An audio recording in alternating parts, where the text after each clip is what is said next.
There are a lot of very clever and thoughtful Muslims coming to talk to me.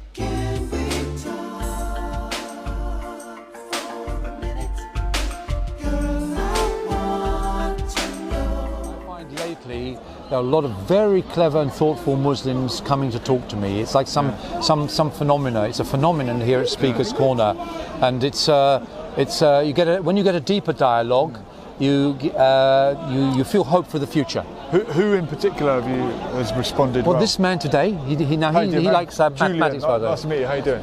Yes. And he believes this man believes we're living in the last days, you see. So he finds, since many Muslims don't believe we're living in the last days, and he's a Muslim, he finds it very easy to talk to me because I believe we're living in the last days. It's interesting. It's this matter of the last days. Well, the present economic system is based on debt. Yeah.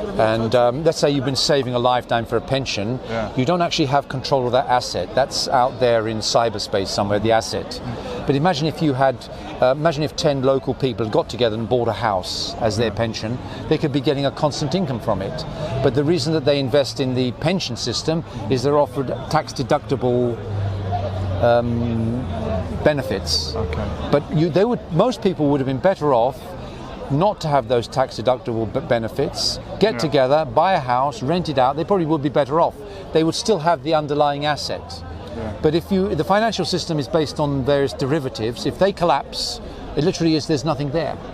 Whereas before we had the gold standard, money was backed up by gold. Well, there was gold. There's only a certain amount of it in the world, so you can't inflate it infinitely. Well, the point about gold was that if you didn't like the interest rate you were being given by the bank, in view of the risks that they were putting your gold to, you could take your gold out of the bank and then not earn any interest. But if you felt the investments were sound, you would put your gold in and get a certain interest rate.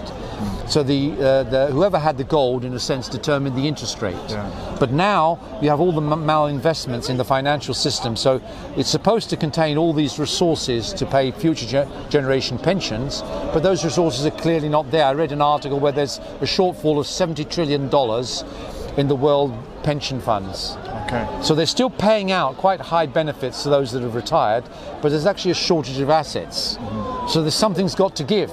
There are for instance, in America, because the local governments in America can borrow money from the financial to get bonds, they're bankrupt. No one wants to start their business in a state with high taxes. Yeah. So they've sort of killed the goose that lays the golden egg, and no one's in possession of the underlying asset, which would be the basis of the health of a community. Okay. They could have built workshops or something of benefit in the community and owned that.